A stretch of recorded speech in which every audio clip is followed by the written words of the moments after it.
main difference between slalom and GS is the distance between the poles.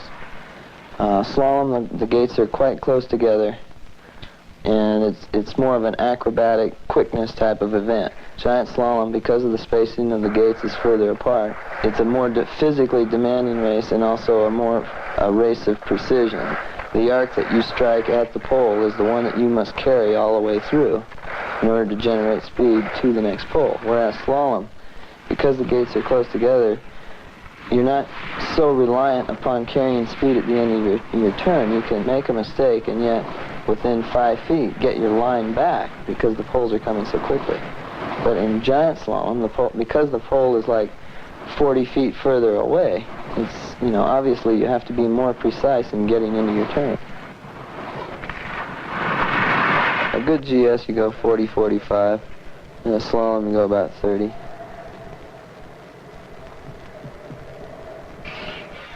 Ski preparation is important because in order to win a race, you have to be totally positive about what you're doing for that particular moment. It's possible to win a ski race without preparing your skis, without filing the edges, and without making sure you have the proper wax. But to be consistent over a season, you're an idiot if you don't take the time to prepare yourself both mentally and physically, and the physical being waxing and filing your skis and making sure that your equipment is in tip-top shape. Because what you do when you do this in advance is when you get into the starting gate and you start thinking about winning, then you're thinking positively. You're not saying to yourself, I didn't file my skis and I didn't prepare them last night. I'm going to be 1/10 of a second slower than I would have been if I'd have done it. Like the skis that I'm on now, we developed last August, and they will become the competition for us for next year. So, like the skis that I'm on are 1 year ahead of what is put into production. We test them, develop them, determine whether we want to race on them. If they're good enough, then we go out and race. Then if they hold together and everything seems to work well, then we put it into production after a year of testing. I think it's really important in pro skiing to not only look like a professional, and I think primarily you have to be comfortable, you have to function. And then a byproduct of that is a good positive attitude which comes from looking sharp.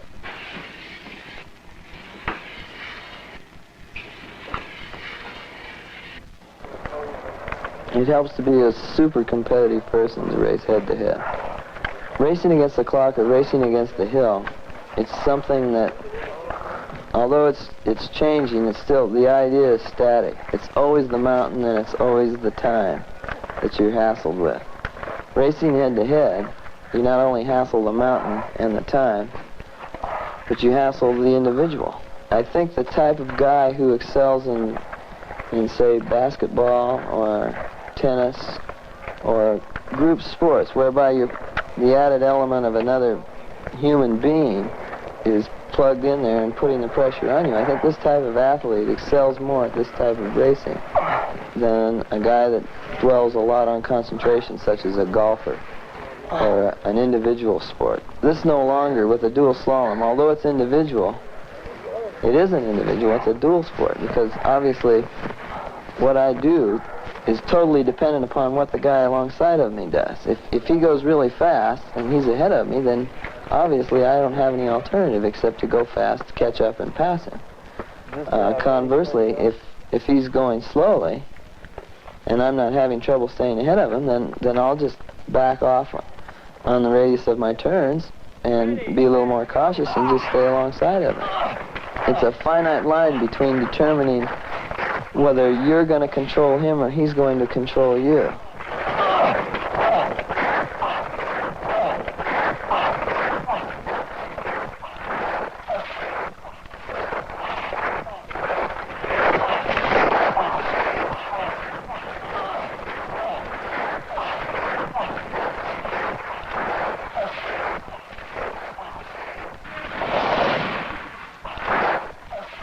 There's two ways to look at injuries. You can let them beat you, or you can use them to learn from to be better later on. Of course, it's highly dependent upon the seriousness of your injury. Obviously, if you're physically disabled from an injury, it's pretty hard to keep a stiff upper lip and get back in there and be the gritty little competitor that you were before. That's a bunch of hocus pocus. But if You know, if you have an injury that you can overcome, then you should, especially in skiing, relate back to why that injury occurred and then try not to get in a situation in which that could happen again. I had 6 broken legs, 4 by skiing, 1 by football, and 1 by soccer. Every injury I've ever had has been overextension of your own capabilities, and then you learn how to avoid situations like that. Spider was a fantastic ski racer back as an amateur, but he had to go through so many hassles, money problems, a lot of politics, just a lot of pressures from everybody, you know. Now, and then there was the mental thing of having to, people, you know, he graduated from the University of Colorado, and then people used to say, well, what do you do? And he said, well, I'm an amateur ski racer. And they said, well, yeah, but what do you do? You know, yeah, you know, and then you feel, yeah, well, what do I do? You know, what do you make a living? No, I just ski for medals, you know. What do you do now? I'm a professional ski racer. How do you do? I make thousands of dollars, you know. I don't have to apologize for anybody. Ready, set, go! It's easy for me to say I'm really glad that I turned professional because things have worked out well for me. Let's take the opposite position and let's say the best I did last year on the pro circuit was 13th in money. Okay, then obviously I wasn't so smart in determining what I wanted to do or how I was going to do it, and I was a dummy. And I should have stayed on the Olympic team and tried for a gold medal. It's that simple. It was just time to get out and get going on my own. It's worked out, and I'm very happy, you know, but it could have gone the other way. I could be selling shoes in Boston right now.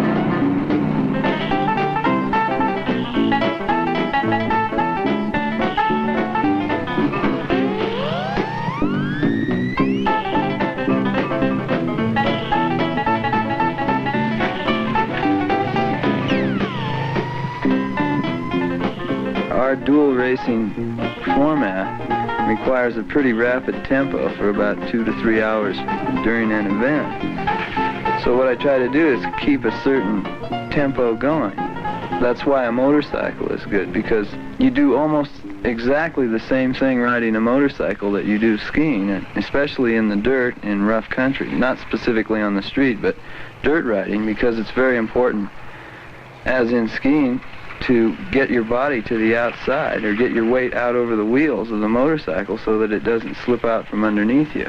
And this is what has to be done in ski racing. You have to get your center of gravity out over your outside foot, otherwise your feet slip out from underneath you. In addition to that, it also involves a lot of reaction. It involves maneuvering yourself in and out of the rocks. It involves anticipating what's coming up in a certain situation, whether you need a downshift or power to get out of it or whatever. But it's a total reactive thing, and it's a tempo that's very close to what I do in racing. It's enjoyable. It's a means of relaxation in a high-speed tempo.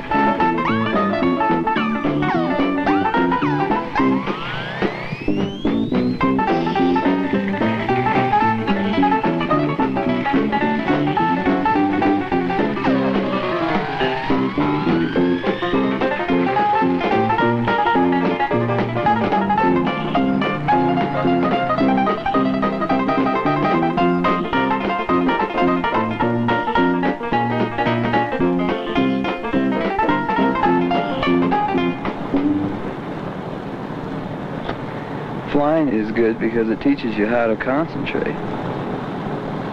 You don't roll a wheel on an airplane until everything is thought out in advance. When I do my run-up at the end of the runway, I'm already thinking about what I'm going to do should the engine quit 100 feet off the ground.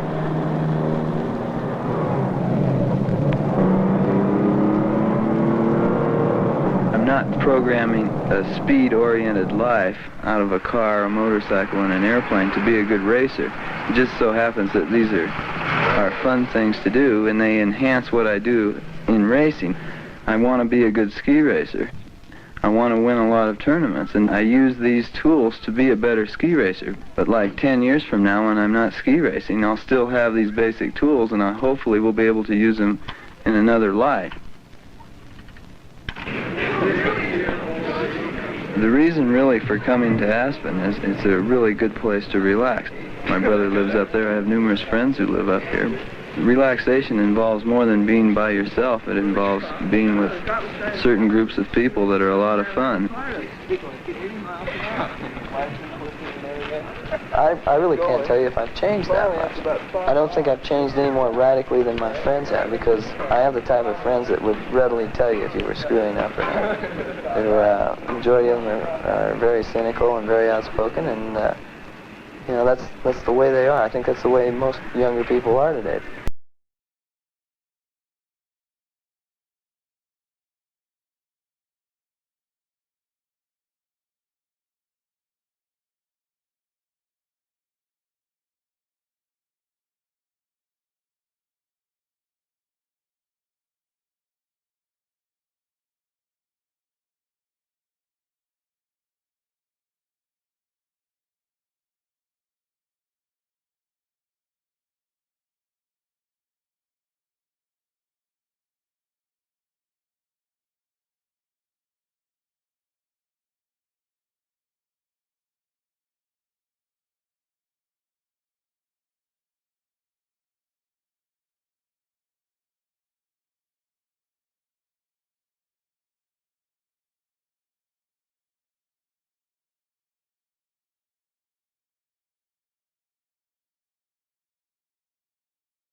Sometimes it's necessary to train all by yourself and to be totally concentrating on what you're doing. The advantage of training with another guy, such as when I come up here sometimes I train with my brother, is that first of all you have some help in setting things up. It makes it easier on you. Secondly, you can be a little looser, and thirdly, you can become a little more competitive. Sometimes he'll have a good run and it will force me to do things that maybe I wouldn't normally have done by myself. Usually when you train by yourself, you're able to see your tracks and readily identify whether you're turning too early or too late. What we do in training is try and simulate what I have to do in the race, which is make 10 flawless runs, 10 to 12 flawless runs. It's also possible in some instances in your training to set the type of course which forces you to turn more than you normally would, reason being to refine what you're trying to do. But you don't do this very often because it isn't a simulation of what you have to do on the weekend. The idea of the whole thing is to just simulate exactly what you have to do in competition.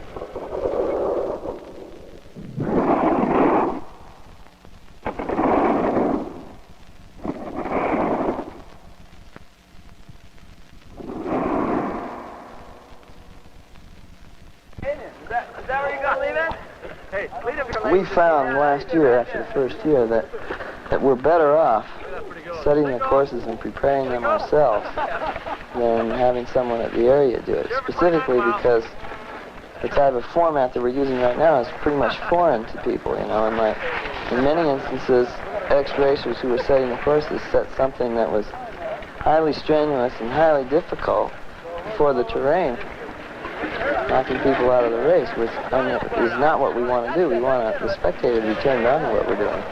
And the best way to do that is to adapt the pro format to the hill rather than try and adapt the hill to the format.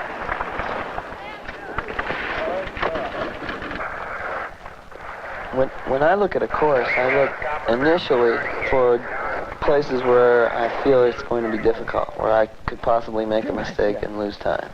The second thing I look for is the very, very easy places where I think I can make time. How much time before we begin?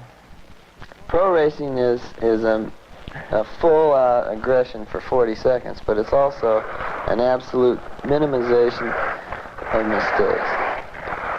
So that's why, to me, I think it's most important to look for the difficult spots first of all, and to really know clearly in your own head what you're going to do in each of these instances so that you avoid a mistake.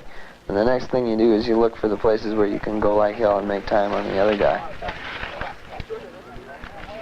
I can remember, I think I was 9 or 10 years old, I failed physical education once because I was such a poor sport and losing. Seems kind of silly, but I remember it happening. I remember having to explain it to people. I don't know, I'm very competitive. I don't like to lose. Ready, set, go!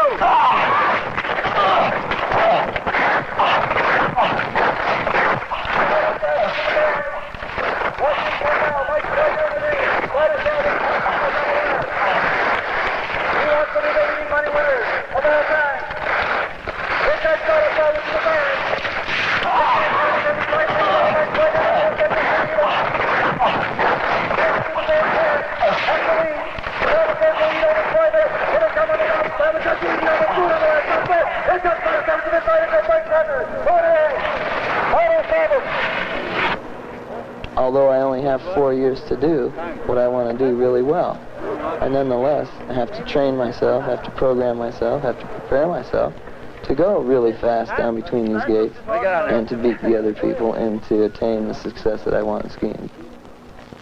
Obviously you can't race forever, and there's one thing that I do like about skiing, and that is that it's something that I've done all my life. I have a good feel for, and I'd like to continue and contribute some of the things that I've learned over the past 20 years and put them into effect and make it better for people that come along behind or people who choose to take up the sport, The word professional really, to me, connotates knowing your basic field fairly well. Having traveled a good deal and seen a lot of different areas in the United States and Europe and Australia and South America, you develop a feel for what makes a good ski area and what destroys a good ski area. What I would like to do is implement some of these things that I've seen into what I would consider to be the ideal ski resort or the ideal recreational situation. Fellas, as you know, we're delighted to have the current money winner win the Southern Championship. We're also delighted that Spider Sabich broke his own money-winning record last year, and he did it at the Snow Carnival de South race at Beach Mountain, North Carolina. And Spider, we just say thank you for all the effort today, and we hope that you double your earnings on this year's tour. Thank you very much. The publicity is really, really important. Like when we come here to North Carolina and people want to interview you, it's very, very important that you interview them because, not only so much for myself, but because we're having difficulty promoting this pro league. It's new, it's different, and it's hard to educate people to the fact that it's highly exciting. And obviously, it's very important to hit every segment of the news media that you can. Pro skiing is off the ground. I mean, if you add up the last 3 years in prize money and the number of people participating, the amount of press coverage, etc., I mean, it's off the ground. I think we've done over 500,000 in total purses in the last 3 years, and it's continuing to go up. I'm 27 now, and I figure by the time I'm 30, I'm going to be ready to hang it up anyway. I don't enjoy training. I don't like being in good physical condition. It's not my bag. I do it because it's a necessity. I'd much prefer to lay around at Sunnyside at Lake Tahoe and sip gin fizzes all morning and water ski once, as to getting up at 8 and running a mile in the morning and doing some sit-ups.